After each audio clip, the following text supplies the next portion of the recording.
Market में sales करने के तरीके पिछले कुछ सालों में या कुछ डेकेड्स में बहुत बहुत बदल गए हैं। अगर हम बात करें 2022 की, जो सेल्स के तरीके आज फॉलो होते हैं, शायद 2010 में वो नहीं थे।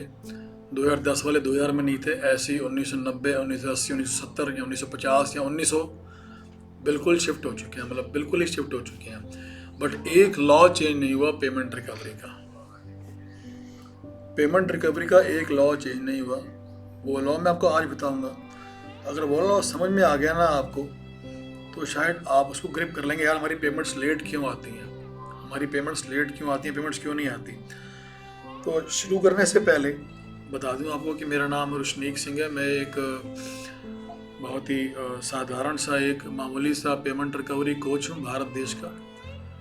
और मैं 3 हिस्सों पे काम करता हूँ कि जितने भी बिजनेस ओनर्स हैं, बिजनेसमैन हैं, वुमेन हैं इंडिया में, आई टीच देम 3 थिंग्स। पहली क्या कि जो पेमेंट उनकी फंसी हुई है ना मार्केट में, एनी एज, एनी अमाउंट, कहीं भी फंसी हुई है, आई कोच देम टू कि कैसे आएगी वो, कैसे रिकवर होगी और आती है। मतलब मेरे लास्ट 1 साल में मैं I am able to recover crores of rupees from the Indian markets, जो फंसे पड़े थे कई साल पुराने, कोई 2 साल, कोई 5 साल, कोई 10 साल। चलिए, सेकेंड थिंग आई डू कि I make the automate system, I make their payment recovery system on automation, कि उनके इंटरफेयर किए बगैर, मतलब कि उनकी बहुत कम इंटरफेयर से पेमेंट रिकवर हो जाती है, आ जाती है ऑन टाइम, और मतलब आगे फंसती ही नहीं है। Third thing I tell them कि भाई, क्या बिजनेस में प्रिंसिपल ऐसे लगाएं कि आप दोबारा बैड पेइंग कस्टमर्स के चंगुल में फंस ही ना पाओ, आपकी पेमेंट दोबारा बैड पेइंग कस्टमर्स के ट्रैप में आ ही ना पाए, कभी उनको आप लगा ही ना पाओ। तो उनके क्या प्रिंसिपल्स हैं, तो I teach them these 3 things, ठीक है। तो I am on a mission to make 100 videos on this topic, to how to recover your payments on time always. मेरे 26th वीडियो है। If you want to see my previous videos, यहाँ कहीं कहीं link दिया होगा, तो please click the link and you can watch the previous videos. चलिए शुरू करते हैं। मैं आई वाज टेलिंग यू कि अगर वो आप एक लॉ समझ जाओ ना, जो आज से 500 साल पहले था, आज है और 500 साल बाद भी रहेगा, अगर वो लॉ आप समझ जाओ ना आप, तो आपकी शायद पेमेंट फंसनी बंद हो जाएंगी या अगर नहीं फंस पाएंगे। वो लॉ है, वो प्रिंसिपल है, demand supply rule. Demand supply rule.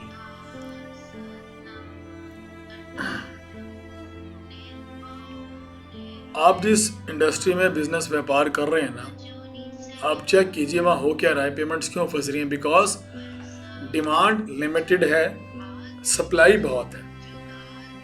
Check कर लिए, यही होगा, बिकॉज इसलिए पेमेंट फंसती है। डिमांड लिमिटेड है, डिमांड कम है, सप्लाई ज़्यादा है। उस केस में होता है क्या कि कस्टमर्स के नखरे होते हैं, उनकी टर्म्स, उनकी माया, उनके पैसे, उनका चलता है फिर उनका प्राइस, जो प्राइस चाहेंगे। अगर ये उल्टा कर देना हम कि डिमांड ज़्यादा हो और सप्लाई थोड़ी हो, फिर क्या होगा। सप्लाई लिमिटेड है, डिमांड बहुत है, फिर क्या होगा। आपका टर्म, आपका प्राइस, आपकी सारी कंडीशंस मानी जाएंगी। यही समझना है बस। बहुत लोग बिजनेस शुरू करते हैं, बिजनेस कर रहे हैं, और दे डू नॉट चेक कि डिमांड कितनी है, सप्लाई कितनी है मार्केट की। बस वो माल बनाई जा रहे हैं या फिर बेची जा रहे हैं या फिर सर्विस दी जा रहे हैं। यू हैव टू चेक कि उसके सप्लायर्स कितने हैं और कितना सप्लाई हो रहा है माल, डिमांड कितनी है। जब तक आप ये रूल नहीं समझोगे ना, तो आपकी पेमेंट्स फंसेंगी। तो अब करना क्या है, you have to make the demand of your product. You have to make the demand of your product. अब वो कैसे करें। आप बोलोगे सर मैं तो वही बनाता हूँ, सारे लोग बनाते हैं, मुझे कुछ और कुछ बनाना आता ही नहीं। अब करना ये है, आपको एग्जांपल देता हूँ मैं। आपके घर के आसपास जो केमिस्ट की दुकानें होंगी, वो कितनी होंगी, 4, 5, 6 तो होंगी ना, 5, 6 होंगी। वैसा वर्षा आपके घर के आसपास जो ग्रोसरी स्टोर्स, राशन की दुकान कितनी होंगी, जहाँ से आपको दालें चावल वगैरह मिलता है, 5, 7, 10 तो होंगी ना। बट आप हमेशा एक से ही लेते हो, चाहे केमिस्ट हो, चाहे ग्रोसरी शॉप हो, चाहे मिल्क की दुकान हो, आप एक से ही लेते हो, बाकी 4 से नहीं लेते। क्यों नहीं लेते? बिकॉज जिस एक से आप ले रहे हो उसने आपका ट्रस्ट विन कर लिया है, ट्रस्ट विन कर लिया आपका। तो सेम थिंग करनी है कि प्रोडक्ट सबका सेम है। जो 4 दुकानें ऑलरेडी वहाँ पर केमिस्ट की हैं या 5 दुकानें हैं, प्रोडक्ट सबका सेम, सब पे सेम दवाइयाँ मिल रही हैं, सेम ब्रांड, सेम दवाइयाँ, सेम प्राइस, बट आप एक से लेते हो। वाइज वर्सा जो आप प्रोडक्ट बेचते हो ना, पड़ोसी बेच रहा है, दुनिया बेच रही है, बट आप भी बेच रहे हो, बट आप ही कस्टमर क्यों ले? You have to win the trust of your customer, trust of your customer. और करना कैसे है? लिख लो, और लिख लो करना कैसे है। द वन थिंग कि करना कैसे है is make your customers pain your pain. ये बहुत बड़ा ब्रह्मास्त्र है सेल्स का। Make your customers pain your pain, कि जो उसको दर्द है ना, वो दर्द समझ लो। वो बाकी जगह पे क्यों नहीं जा रहा, आपके पास क्यों आ रहा है, या आपके पास क्यों नहीं आ रहा, बाकी जगह पे क्यों जा रहा है, आपसे वो अनकंफर्टेबल है, उसको कोई ना कोई दर्द है आपसे, वो दर्द समझ लो और दर्द दूर कर दो। बहुत ही बारीक थिन लाइन स्टेटमेंट है, बहुत सबको समझ नहीं आएगी ये बात, मुझे पता है, बट जिसको समझ आ जाएगी ना वो छक्के मार देगा। Make your customers pain your pain, कि आप किसी केमिस्ट पे क्यों जाते हो, क्योंकि आप उस पर कंफर्टेबल हो। पड़ोसी वाला केमिस्ट आपका दर्द नहीं समझ रहा था कि आपको क्या चाहिए, क्या प्राइस चाहिए, क्या क्वालिटी चाहिए, क्या सर्विस चाहिए, वो नहीं समझ, आप उसने समझ लिया, आपके बंदे ने। वो आपको भी सेम करना है कि यू हैव टू अंडरस्टैंड कि आप कस्टमर का पेन क्या है, वो आपके पास क्यों आ रहा है या क्यों नहीं आ रहा है, क्या पेन है उसका। अगर वो आपने समझ लिया ना, बस you will kill the competition, will kill the competition. This is a part of USP. ये एक चैप्टर बड़ा है यूएसपी का। Is a part of USP. आप USP have to create your USP, कि आपके पास कस्टमर क्यों है, what is unique in you, what is unique in your product, in your service. तो ऑल इन ऑल, अब डिमांड इंक्रीज करनी तो मुश्किल है ना, क्योंकि बंदे तो वही लिमिटेड, उन्होंने माल लेना है आपका, but you can change the way you sell, you can change the way you sell, you have to be unique in the market. उससे क्या होगा, आपकी डिमांड बढ़ जाएगी, सप्लाई आपकी लिमिटेड है, आपकी डिमांड बढ़ जाएगी, आपकी सप्लाई लिमिटेड है, उससे क्या होगा, आपके प्राइस, आपकी टर्म्स, आपका हुक्म चलेगा।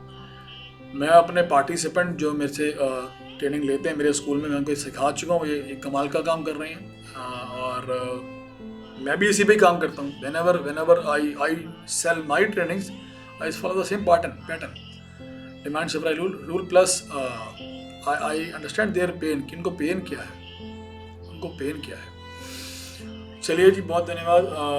उम्मीद है कि आपको ये प्रिंसिपल समझ आया होगा, ठीक है जी। और if you want to talk to me, if you want to attend my live training, if you want to be in my school, नीचे कुछ लिंक्स दिए हैं, you can meet me, you can talk to me, you can talk to my team, ठीक है। Just click the link and just go ahead, ठीक है। मेरा एक प्रॉमिस है आपसे कि अगर आप भारतीय व्यापारी हैं और आपकी पेमेंट्स फंसती है, मेरे स्कूल में आने के बाद, मेरे से ट्रेनिंग लेने के बाद, आई गारंटी यू कि आपकी 80% पेमेंट्स रिकवर हो जाएंगी।